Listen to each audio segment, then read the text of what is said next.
할렐루야! 하나님은 살아계십니다. 살아계신 하나님께서 오늘도 역사할 줄 믿습니다. 옆사람에게 사랑하면 목양합시다.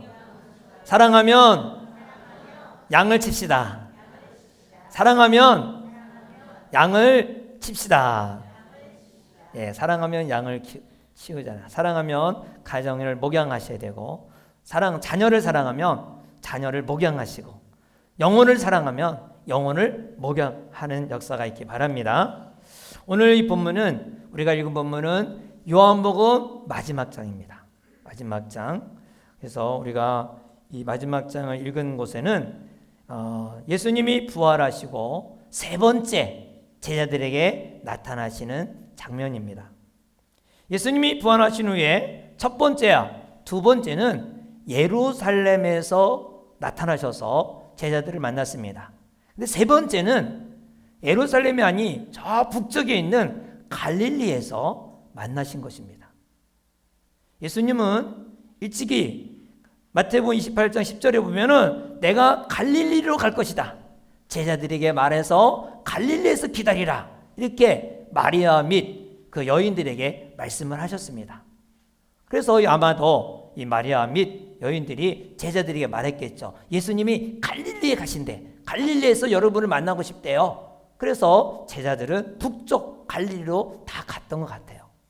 근데 기다려도 예수님이 안 나타나니까 베드로가 오늘 본문에 보니까 야, 고기 잡으러 가자. 그래서 고기를 잡은 거예요. 여러분 기다리다 지루하지 않겠어요?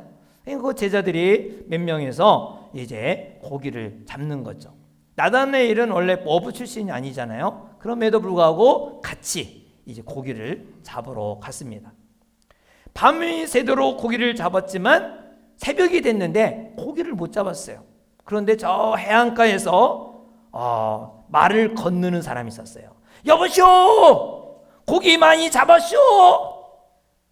그랬더니 베드로가 그 소리를 듣고 못 잡았어 했어요. 못 잡았어. 한 마리도 못 잡았어. 베드로는 목소리가 큰 것 같아요. 오늘 이 본문에 보면 50칸쯤 정도 된다. 세 번역에는 100자 정도 된다 그랬어요. 거리가 아마 300m 정도 되겠죠. 300m 멀리서 어떤 분이 이 새벽에 얘기를 한 거죠. 그랬더니 말하기를 그러면 오른쪽에 그물을 내려보시오 했어요. 그랬더니 이분들이 아마 이 오른쪽에다가 그물을 던졌더니 엄청난 고기가 잡힌 거예요. 끌어올려오지 못할 정도로. 나중에 세보니까 153마리였더라 이렇게 나오잖아요.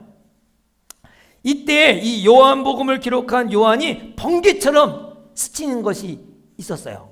왜냐하면 예수님이 제자들을 처음 부를 때도 어디서 불렀어요? 갈릴리 바다에서. 그때 언제? 고기를 한 마리도 못 잡았을 때. 지금같이 냉동고가 있는 시대가 아니에요. 얼음이 있는 시대도 아니고. 그래서 이 밤에 고기를 잡아서 아침에 시장에다 갖다 팔아야 이제 밥거리가 생기는 거예요. 그래서 쌀을 사오기도 하고 차를 사오기도 하는데 밤을 새도록 고기를 잡았는데 고기를 못 잡은 거예요. 이때 예수님이 나타나셔서 깊은 곳에 그물을 던져보시오. 그랬더니 던졌더니 고기가 엄청나게 많이 잡았던 거예요. 그때를 생각한 거예요. 그 당시에도 상황에 맞지 않는 얘기예요. 아니 고기를 어떻게 밤을 새도록 고기를 잡았는데 못 잡았는데 어떻게 깊은 곳에 그물을 대려 하니까 고기가 어디에 많이 있는 것은 베드로가 더 잘 알아요. 그런데 예수님이 목수 출신이잖아요. 어부 출신도 아니에요. 전문가도 아니야.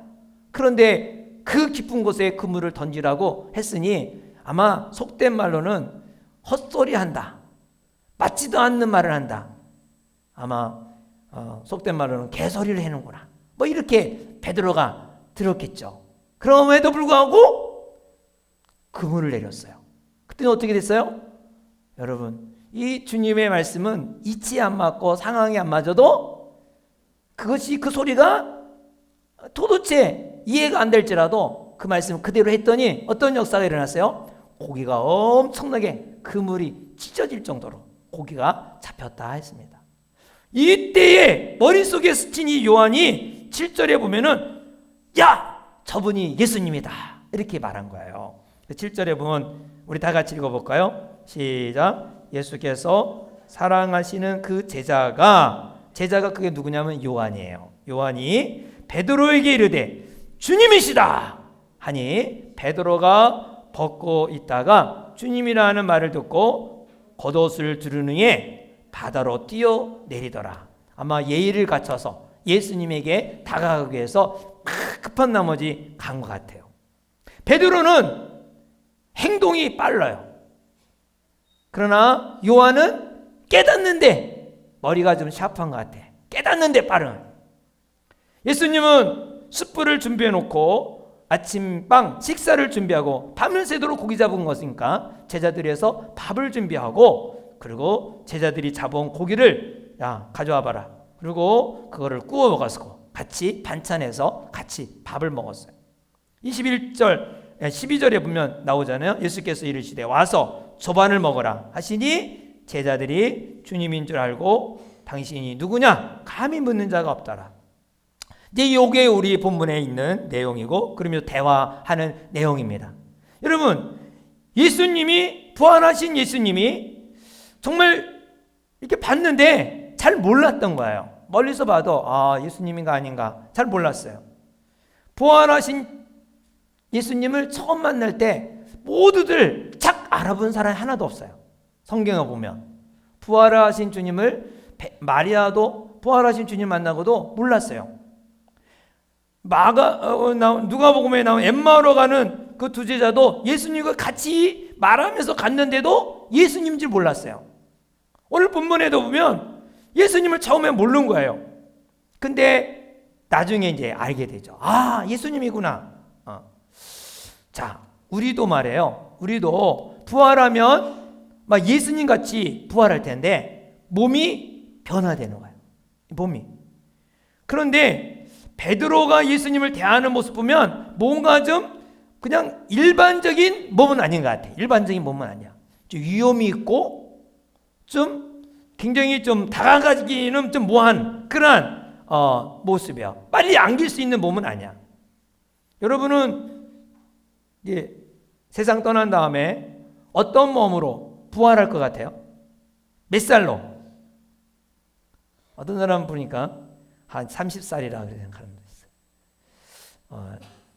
30살도 될 수 있겠고 19살. 여성의 아름다운 최고의 미는 19살이라고 했잖아요. 19살. 최고 아름다움. 나이는 잘 모르겠지만 부활할 때의 몸은 최고의 아름답고 최고의 멋진 그 모습입니다. 이 몸은 영혼을 입은 옷이에요. 이 몸이 영혼을 입은 옷. 영혼이 자신을 표시하기 위해서 몸을 입어야 돼요. 만약에 영혼에 몸을 입지 않으면 뭐가 될까요? 유령이에요. 유령. 귀신이에요. 영혼이 몸이 없으면 귀신이죠. 그래서 마치 옷을 잘 맞는 옷을 입으면 예쁘잖아요.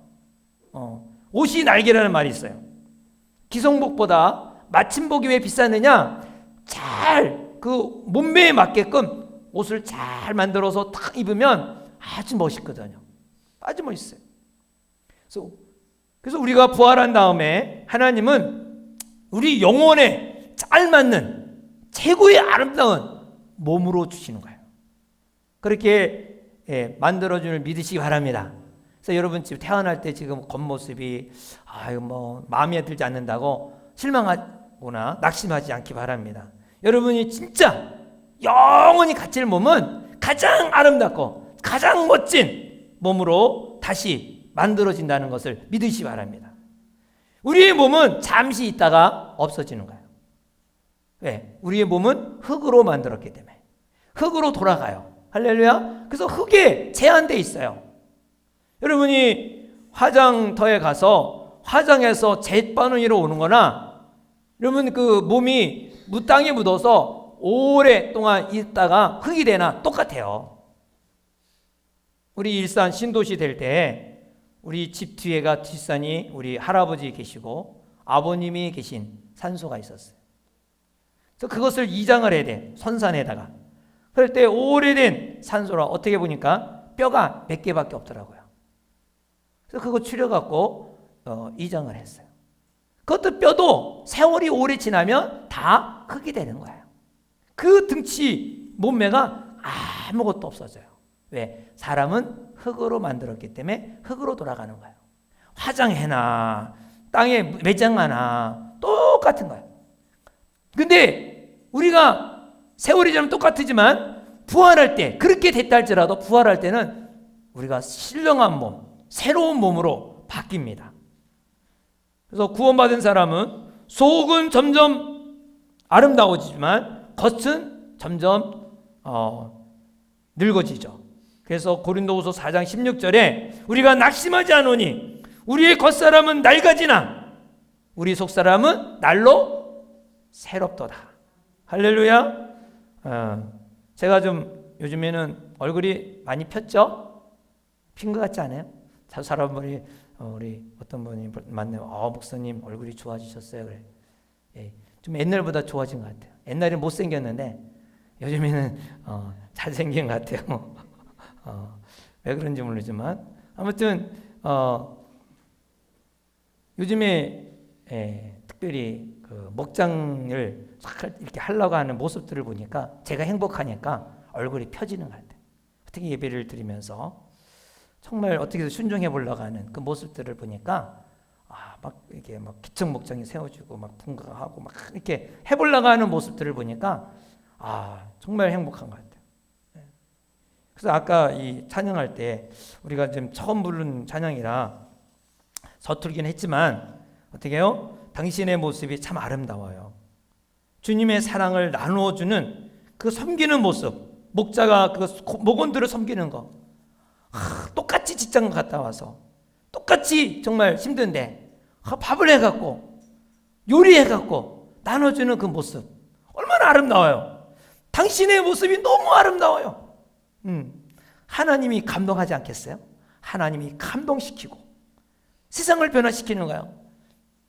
집에서 밥을 안 해 먹으려고 하는 이 시대에 밥을 해갖고 남을 준다는 게 이 세상을 변화시키는 거 아니겠어요? 얼마나 놀라운 일이에요. 정말 당신은 이 세상에 필요한 사람, 하나님이 정말 좋아하는 사람, 하나님이 기뻐하는 사람, 이런 분이 한 사람 한 사람 늘어가는 거 볼 때 성경대로 살아가는 분들이 많지는 않지만은 하나하나 늘어가는 거 볼 때 행복한 거예요. 제가 하나님 앞에 설 때 과연 무엇으로 말을 해야 될까 했는데 남을 섬기는 모습, 그것도 억지로 됩니까? 내 마음속에 우러나와야 되지. 우리 교회는요 누가 시켜서 하는 게 없어요. 다 자원이에요. 자기 스스로가 하나님이 주시는 대로, 하나님의 감동대로 시키면 이게 한계가 있어요. 그거밖에 못하니까. 그러나 스스로 하는 사람은 그 한계를 뛰어넘어서 그 다음 것까지 할 수가 있어요. 비전을 보고 더 넓게 확장하거든요. 그래서 아마 정말 너무나 행복하죠. 우리 얼굴이, 우리의 몸매가 늙어간다는 것은 서글픈 일이죠. 그러나 여러분 믿는 자에게는 뭐가 있어요? 부활의 소망이 있습니다. 부활의 소망. 언젠가는 아름다운 몸을 받을 것이라고 믿고 살아가기 바랍니다. 언젠가는 지금 다리가 이렇게 모조품으로 하고 심장도 모조품으로 하고 그리고 그냥 정말 지팡이 짚고는 살 수가 없는 그러한 어려움이 있다 할지라도 부활 때는요 완전히 달라져요. 그래서 고린도전서 15장 35절에 보면 부활할 때 그러면 어떻게 바뀌는가 이렇게 많이 궁금해해요.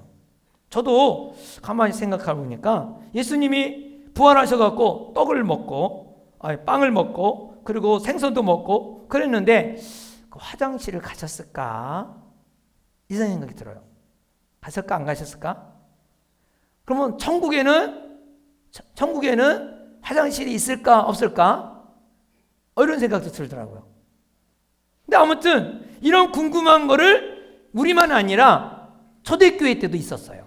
그래서 고린도 교회에 이런 질문을 해요. 고린도전서 15장 35절에 보면 세 번역에 보니까 죽은 사람이 어떻게 살아나고 어떤 몸으로 변화됩니까? 이렇게 질문을 묻는 사람이 있다는 거예요. 그때 바울이 36절에 어리석은 사람들이요, 그대가 뿌리는 씨는 죽지 않고서는 살아나지 못합니다. 죽어야 새롭게 변화되지 않느냐? 씨가 죽어야 그리고 거기서 싹이 나서 새로운 게 낫지 않느냐? 그리고 뿌리 내리는 것은 장차 생겨날 몸 그 자체를 뿌리는 것이 아닙니다. 밀이든지 그 밖에 어떤 곡식이든지 다만 씨앗을 뿌리는 것입니다. 그러나 하나님께서는 뜻하신 대로 그 씨앗에 몸을 주시고 하나하나 씨앗에 각기 고유한 몸을 주셨어요. 그렇죠? 제가 여기 태릉 가까이 있는 학교를 다녔는데 태릉에는 배나무가 옛날에 많아요. 지금이야 뭐 그냥 전부 다 아파트가 들었지만 그냥 배나무가 엄청나게 많았어요. 그 배에 꽃이 피면 눈이 내리는 것 같아요. 얼마나 아름다운지 몰라요. 가을이 되면 그 배가 아주 주렁주렁해갖고 얼마나 멋있는지 배밭 지나갈 때마다 너무 멋있어요. 제가 이제 외국어 선택을 중국어를 선택했거든요. 그래서 중국어 교수가 추리나 교수라고 여자분이에요.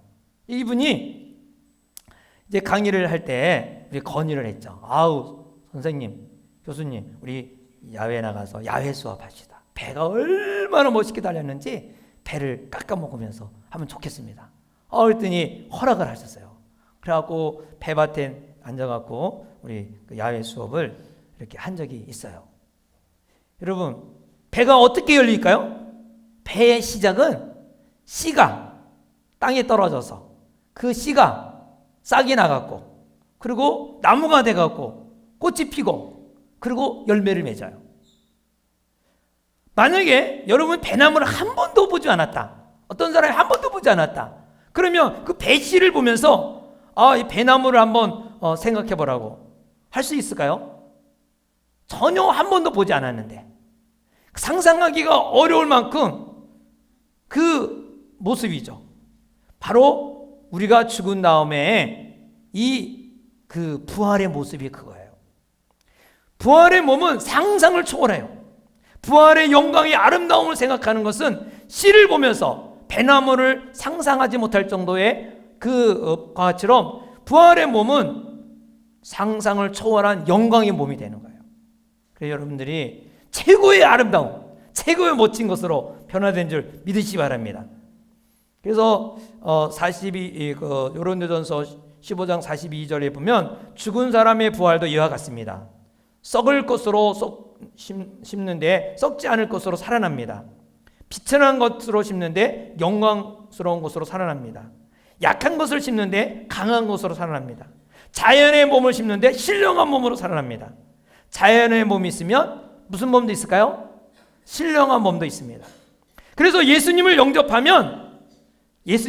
사람은 육체의 몸을 헐헐 벗어버리고 영광스러운 부활의 몸을 가지게 됩니다. 예수님의 부활의 몸은 우리가 이렇게 보는 그 몸과 좀 다르다는 거죠. 어떤 몸이냐? 좀 위험이 있는 몸이고, 그리고 좀 가까이 가기는 뭐하는 몸인데 똑같이 만질 수 있고 볼 수 있고 또 먹기도 하신다는. 그런데 시공간을 초월해 이 벽을 샥 지나가. 제자들이 문을 딱 잠그고 있는데 그 안에 들어오셨어요. 시공간을 초월해요. 그 내용이 있으면서 15절에 그 주님이 이제 식사한 다음에 베드로하고 얘기한 내용을 우리가 같이 읽었습니다. 베드로에게 네가 나를 사랑하느냐? 베드로가 대답하되 내가 주님을 사랑하는 것을 주님이 아십니다. 이것을 몇 번이나 합니까? 3번씩이나 합니다. 베드로가 주님을 사랑하는 줄 안다고 계속 합니다. 여기에 사랑에는 우리나라는 사랑합니다 이게 하나밖에 없는데, 사랑합니다, 좋아합니다 이렇게 있지만은, 그러나 헬라어에는 여러 가지가 있어요. 그 중에서 예수님께서 베드로에게 질문할 때는 네가 나를 사랑하느냐, 이 사랑에는 아가페 사랑이에요.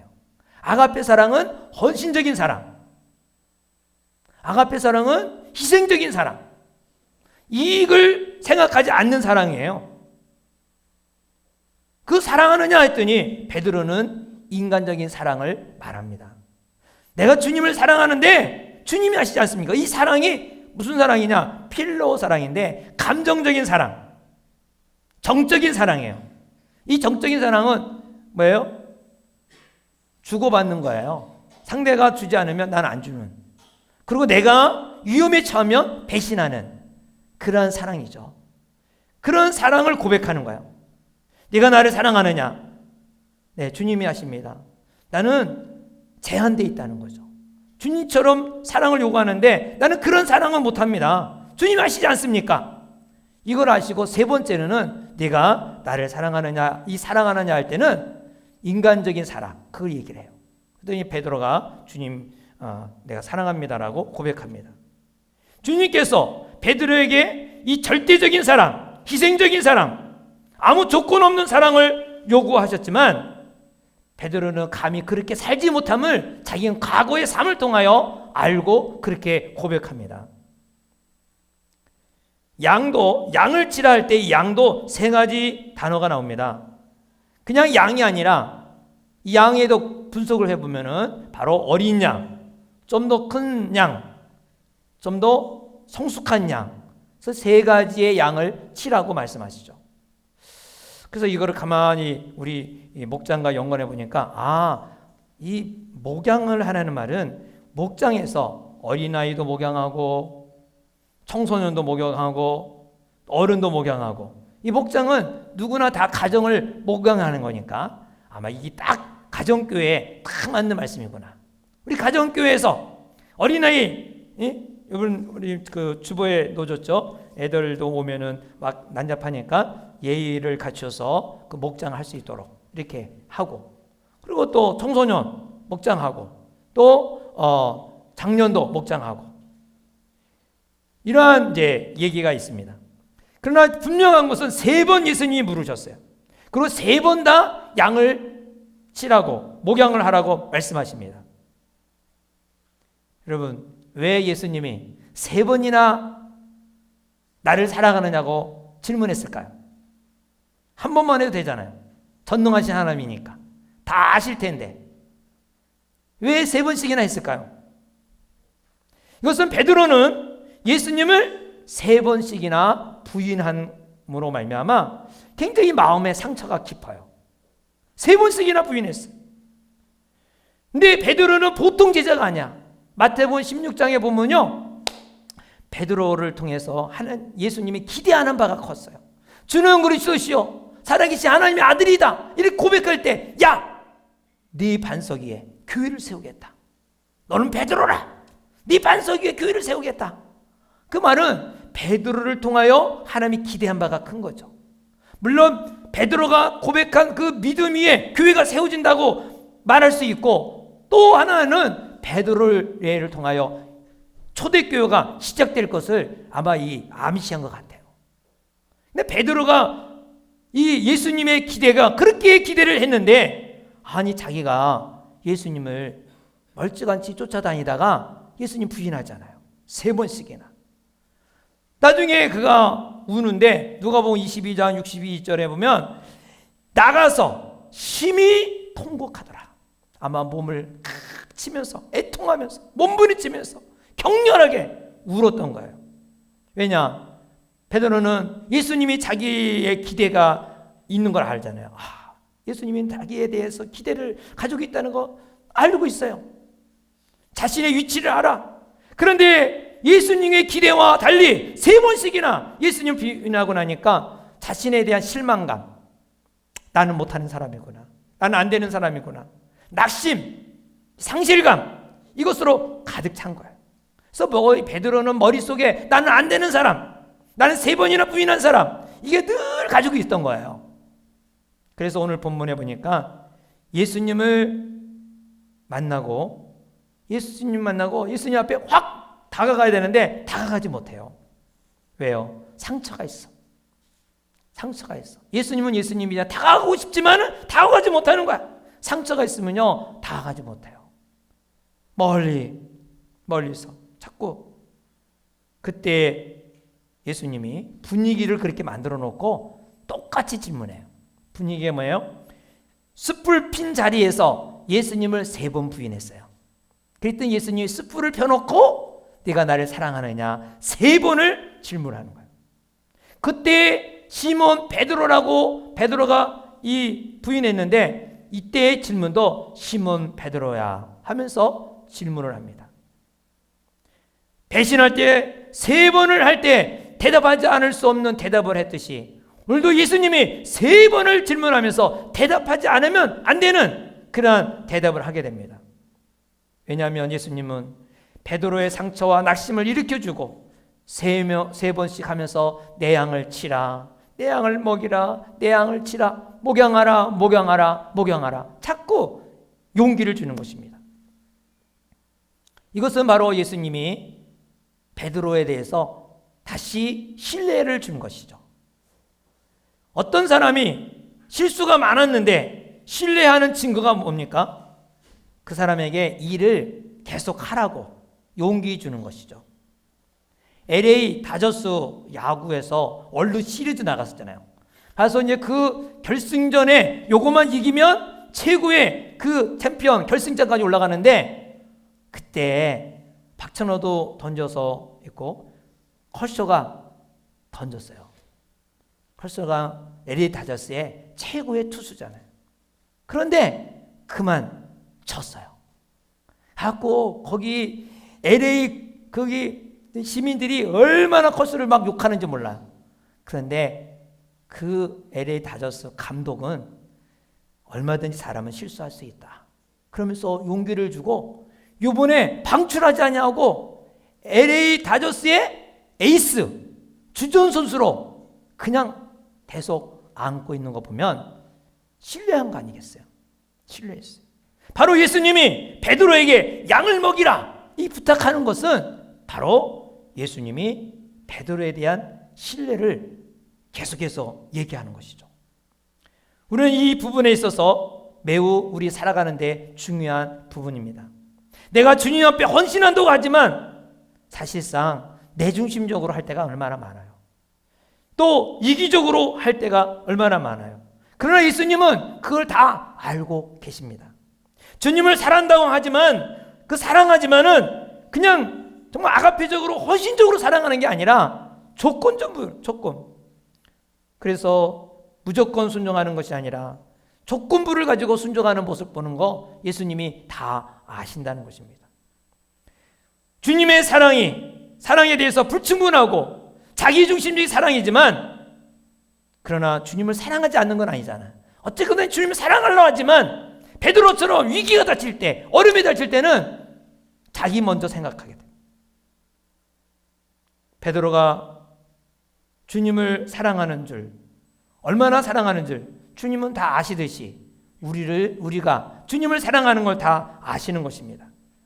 그래서 주님은 이러한 부족한 사랑, 불완전한 사랑이라도 격려해 주시고 감싸 주시면서 베드로에게 양을 먹이라, 양을 치라고 말씀하신 것입니다.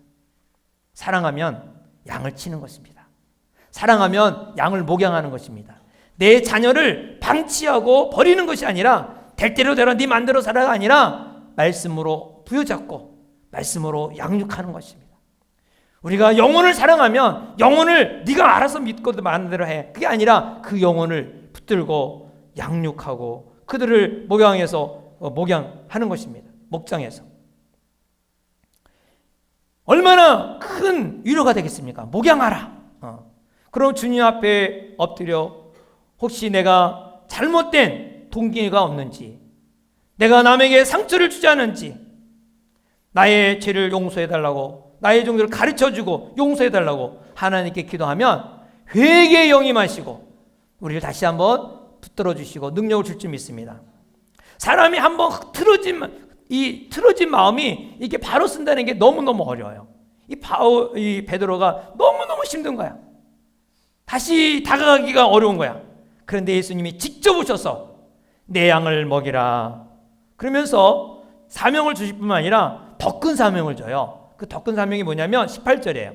18절 한번 읽어보겠습니다. 다 같이 시작. 내가 진실로 진실로 너에게 이르노니 내가 젊어서는 스스로 띠뛰고 원하는 곳으로 다녔거니와 늙어서는 내 팔을 벌리리니 남이 내게 띠띠우고 원하지 않는 곳으로 데려가리라. 이 말이 뭡니까? 해석하기에 베드로가 나중에 순교할 것을 예수님이 미리 말씀하셨어요. 여러분, 아무나 순교하는 게 아니에요. 순교의 자리, 순교의 축복, 순교의 영광을 베드로에게 준다는 거예요. 얼마나 귀한 말씀이겠어요.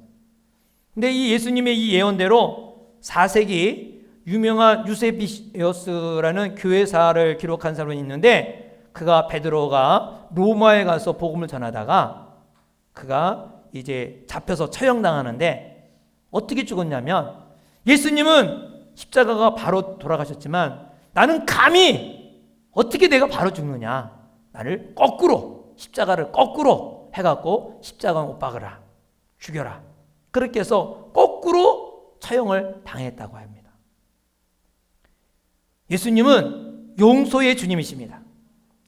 새해 결심했는데 이번에 이제 새벽기도 좀 다녀야겠다, 이번에 목장을 한번 시작해봐야겠다, 한번 참석해야겠다, 이렇게 했지만은 한 주, 두 주 지나가면서 또 흐지부지 하고 있습니까? 오늘 예수님이 이 자리에 오셔서 내 양을 먹이라, 베드로에게 하신 말씀을 직접 들려주길 바랍니다. 우리가 주님 앞에 나가길 바랍니다. 주님 앞에 나와 나의 소원을 이룰 때 주님께서는 그것을 해결해 주십니다. 뜻하지 않는 어려움을 당할 때, 사고를 당할 때, 정말 수치와 자책감과 낙심하고 있을 때 우리가 주님 앞에 나오기 바랍니다. 주님 앞에 나오기만 하면 주님은 그것을 해결해 주는 것입니다. 아무리 우리가 주님 앞에 잘못했을지라도 베드로가 예수님을 3번 저주까지 한 베드로보다 더 나쁜 짓을 했겠습니까? 베드로도 예수님은 용서해 주셨습니다. 베드로를 용서해 주신 이 음성을 오늘 이 자리에서 우리가 듣기를 원합니다. 나를 사랑하느냐? 내 양을 먹이라. 바로 위로의 동시에 우리에게 도전을 주시는 말씀입니다. 도전을 주신 말씀. 사랑하는 사람을 위해서 우리가 뭐합니까? 그 사랑하는 사람을 위해서 헌신하잖아요. 그 소원이 무엇인지 내 사랑하는 사람을 위해서 들어주고 싶어하고 그것을 이루어주고 싶어하는 것이 사랑하는 사람이죠. 베드로후서 3장 9절에 보면 아무도 멸망하지 않고 다 회개에 이르기를 원하노라. 주님은 한 사람도 멸망하지 않고 다 구원에 이르기를 소원하는 것입니다. 그래서 예수님이 대사명이 뭐냐? 마태복음 28장 19절에 너희는 가서 세례를 주고 제자를 삼아라. 이 사명을 우리에게 주신 것입니다. 사랑하는 여러분, 주님을 사랑한다면 제자 삼는 일에 동참하지 않을 수가 없습니다. 이 목양에 동참하는 것, 목자를 행하고 주일학교 교사하는 거 얼마나 귀한 일인지 모릅니다. 그런데 이 교사하고 목자만 하는 것이 목양이냐? 아닙니다. 하나님께서 내게 은사를 주신 것, 그 은사를 가지고 교회를 섬기는 것, 그게 곧 목양인 것입니다. 교회를 청소하는 것도 구룡사업입니다. 교회에 소속해 있는 일을 하는 것 다 목양인 것입니다. 내가 밥당번에서 내 밥하러 교회 왔나? 정말 그러한 때가 있죠. 근데 그것도 구룡사업에 동참하는 겁니다. 하나님의 소원을, 예수님의 소원을 이루는 것이랍니다. 왜냐하면 전쟁을 승리하기 위해서는요, 전투병이 가서 전투만 하는 사람이 있다고 해서 승리하는 게 아니에요.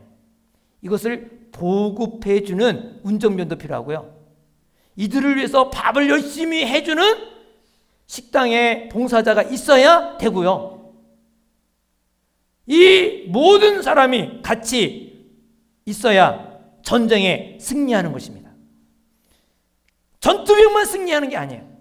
우리가 교회에서 있는 자리에서, 내가 처해진 자리에서 충성할 때 그게 바로 구룡 사업에 동참하는 거예요.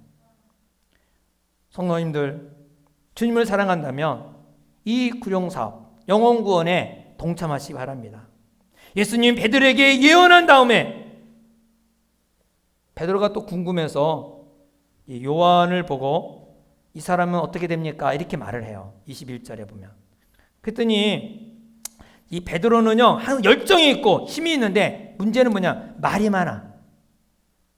남의 간섭이 많아. 요게 단점이에요. 예. 그래서 21절에 이에 베드로가 그를 보고 예수께 여쭤, 주님, 이 사람은 어떻게 되겠습니까? 이렇게 해요. 그랬더니 예수님이 말씀하시되 22절에 예수께서 이르시되 내가 올 때까지 그를 머물게 하고자 할지라도 네게 무슨 상관이냐? 너는 나를 따르라. 현영수 교수님 말하면 니나 잘해라 이 말이거든. 니나 잘해. 남을 상관하지 말라. 요한이 어떠든지 너는 나만 따르면 돼. 네 할 만은 하면 돼. 이 말이에요. 우리는 너무나 남에 대해서 관심이 많아요. 남에 대해서 관심이 많아. 저도 마찬가지죠. 어떤 목사님을 보면 이기적이고 야심 많고, 그런데 목회를 잘하는 거예요. 땅도 사고 교회도 짓고, 저 사람은 목사 같지도 않는데 어떻게 저렇게 목회를 잘할까? 주님, 왜 저렇게 목회를 잘합니까? 또 거꾸로 성실하고 착하고 아주 예수님 성품을 담고 그렇게 목회를 열심히 하는데 고통 속에 있어. 아내가 병들고 암 걸리고 또 막 그냥 뭐 지하실에서 벗어나지 못하고, 하나님, 전 목사님 왜 또 저럽니까? 여러분들도 아마 남에 대한 궁금증이 많을 거예요. 예수 잘 믿는 사람인데 사고가 났어. 예수님, 어떻게 예수 잘 믿는 사람이 사고 나요? 맞지? 예수 잘 믿는데 왜 감기 걸려요? 이런 것 똑같은 거죠. 어떤 분은 자기 믿음 하나 지키기 힘들어서 가정도 직장도 허덕이고 있는데, 어떤 분은 사업도 잘하고 자녀 교육도 잘 지키고 신앙생활도 잘하고 교회에 맡은 사역도 잘하고, 하나님, 어떻게 저 사람 저렇게 잘 됩니까? 또 그러죠. 여러분, 예수님의 음성을 기억하기 바랍니다. 베드로에게 하신 말씀, 너는 상관하지 마. 너는 상관하지 마. 너가 상관할 바가 아니야. 이 말하잖아요. 너는 나만 따르라. 예수님만 보고 따르라. 생명의 삶에서 제가 이제 말씀을 드린, 무한하신 하나님이 우주 가운데 오셔서 우주를 만들어 놓고 누구를 위해서 만들었다 그랬어요? 나를 위해서. 무한하신 하나님이 나를 사랑하는데 무한한 사랑을 하세요. 많은 사람보다 나 하나를 위해서 우주를 만들고 별을 만들고 태양을 만들고 다 만들었어요. 그래서 나를 위한 유지비가 하나님은 엄청나게 많이 들어요. 다른 사람 상관이 없어. 다 누구를 위해서? 나를 위해서 만들었어요. 여러분, 이 달도 해도 다 누구를 만들었어요? 나를 위해서 하나님 만드셨다. 여러분, 그래서 우리는 나를 향한 하나님의 특별한 계획과 섭리가 있다는 것을 아시기 바랍니다. 그래서 하나님께서는 나를 향한 계획, 나를 향한 섭리가 있어서 예수님을 영접하면 그때부터 하나님이 훈련을 시켜요. 훈련을 시키는데 훈련의 도구가 두 가지입니다. 하나는 축복, 하나는 고난이에요. 왜 하나님의 축복을 경험하게 하는가요? 사람이 축복을 경험하지 않으면 하나님을 안 믿어. 믿음이 안 자라. 그래서 축복을 주셔야 더 좋은 축복을 향하여 소망을 가지고 또 나가거든요. 그래서 믿음과 소망을 심어주기 위해서 축복을 주십니다. 기도를 통하여 응답을 주시고, 그러한 경험이 없으면요, 응답의 경험이 없으면 믿음이 안 자라. 맨날 그냥 쫙 해갖고 그냥 앉아있어요. 그리고 믿음, 소망, 사랑 중에 사랑은 또 어떻게 키우느냐? 사랑은 고난을 통하여서 사랑을 풍성하게 만들어요. 고난을 통해서 겸손한 사람이 되고요, 고난을 통해서 남의 아픔을 이해하는 사람이 되고요, 고난을 통하여 하나님의 사랑을 직접 체험하게 되는 거예요. 그래서 하나님은 우리를 인도하시되 이 고난과 축복으로 인도하여 주신다는 것을 아시기 바랍니다. 그래서 이 고난과 축복을 섞어가면서 우리를 이렇게 훈련을 시키면서 인도하세요. 어떤 사람은 고난이 많은 사람이 있고 어떤 사람은 확률 중에 축복이 많은 사람이 있어요. 근데 비율은 하나님이 아시죠. 대부분 보면은 고난이 많은 사람은, 강한 사람은 고난을 많이 줘요. 그리고 온유한 사람은 축복을 많이 주죠. 하나님은 그 사람이 어떤 사람이든지 적절하게 필요한 것을 축복을 주실 때도 있고 고난을 주실 때도 있습니다. 그래서 하나님의 사람으로 하나님의 섭리 가운데 인도하시는 거예요. 잘 섞어가면서. 그래서 우리가 생각할 것은 남들은 왜 잘 되는데 나는 안 되는가? 다른 사람은 왜 저렇게 어려움이 생기는가? 이거 상관할 바가 아니에요. 하나님이 고난과 축복을 적절하게 섞어서 훈련시키는 중이에요. 그래서 로마서 8장 28절에 우리가 알거니와 하나님을 사랑하는 자 곧 그의 뜻대로 부르심을 입은 자들에게는 모든 것이 합력하여 뭐한다? 선을 이룬다. 모든 것이 합력하여 하나님의 뜻을 이루어가는 거예요. 이 말씀을 믿으시기 바랍니다. 하나님은 우리를 깊은 관심 속에서, 깊은 사랑 속에서, 깊은 섭리 속에서 우리를 인도해 주십니다. 우리가 할 일은 무엇입니까? 지금 현재 있는 자리에서 나를 향하신 하나님의 소원이 무엇인가? 하나님의 뜻이 무엇인가? 이것을 발견하고 하나님의 소원이 무엇입니까? 하나님의 뜻이 무엇입니까? 그것을 소원을 알려달라고 발견하고 그 다음에 순종하고 나가는 거예요. 순종하고 나갑니다. 하나님 앞에 쓸 때에 하나님은 우리가 이 세상에서 얼마나 돈을 많이 벌었느냐, 이 세상에서 얼마나 명예를 많이 땄느냐, 얼마나 많이 성공했느냐 안 했느냐, 그게 관심이 있는 게 아니에요. 내가 너에게 심어준 거, 물질을 줬는데 그 물질을, 건강을 줬는데 그 건강을, 너가 그 사역을 줬는데 얼마나 하나님 앞에서 충성했느냐, 얼마나 하나님 앞에서 상 받기를 위해서 살았느냐, 이것을 보십니다. 주님은 베드로에 대한 계획이 다르고 요한에 대한 계획이 다른 것입니다. 행동을 앞서는 베드로는 십자가에 장렬하게 순교하였고, 통찰력이 뛰어난 요한은 하나님께서 100살까지 살도록 허락하셨어요. 그래서 요한복음을 기록하게 하고 요한계시록 기록하게 하고 요한 1, 2, 3서를 기록하게 하셨어요. 베드로는 죽어서 영광을 나타냈고 요한은 살아서 영광을 나타냈습니다. 베드로는 행동으로 주님께 영광을 돌리고 요한은 주님께 통찰력으로 영광을 돌렸습니다. 그래서 요한이 기록 중에 21장 24절에 이 일들을 증언하고 이 일들을 기록한 제자가 이 사람이라, 우리는 그의 증언이 참된 줄 아니라. 요한은 100살까지 살면서 예수님이 산 모든 것을 기록한 거예요. 여러분, 예수님을 영접하면 하나님의 자녀가 되는 것을 믿으시기 바랍니다. 하나님의 자녀가 되는 순간부터 하나님은 관심을 집중하십니다. 하나님의 섭리 속 안에 있는 운명은 우연이 아니라 어떤 축복과 고난도 하나님의 천국으로 인도하는 가운데, 하나님의 인도하는 가운데 있다는 것, 섭리 가운데 있다는 것을 믿으시기 바랍니다. 그래서 우리가 주님을 사랑한다면 목양하라는 거예요. 영혼구원 제사 삼는 일에 우리가 모두가 동참하여서 정말 있는 자리에서, 내가 맡겨진 자리에서 그것을 충성하면서, 그것이 바로 구룡사업이요, 그것이 곧 하나님의 나라를 이루어간 줄을 알고 정말 보고 배우는 거잖아요. 안 믿는 사람이 직장에서, 사업터전에서, 우리의 말 가운데서 보면서 정말 하나님 살아계시구나, 이것을 보여주는 거 아니겠어요? 그래서 여러분의 삶이 이중적인 삶이 아니라 오직 하나님의 말씀과 삶이 일치가 되어서, 그것이 바로 목장이에요. 보여줄 수 있는 곳이죠. 그걸 통해서 많은 사람들에게 보여주면서 우리 집에 밥 먹으러 오라, 이렇게 밥 먹으러 오라, 이렇게 하면 요즘에 밥하기 싫은 시대에 밥 한번 먹는 거 얼마나 고맙겠어요. 밥하기 싫어서, 설거지하기 싫어 귀찮은데 밥 사 먹으러 다니는데 돈도 굳고.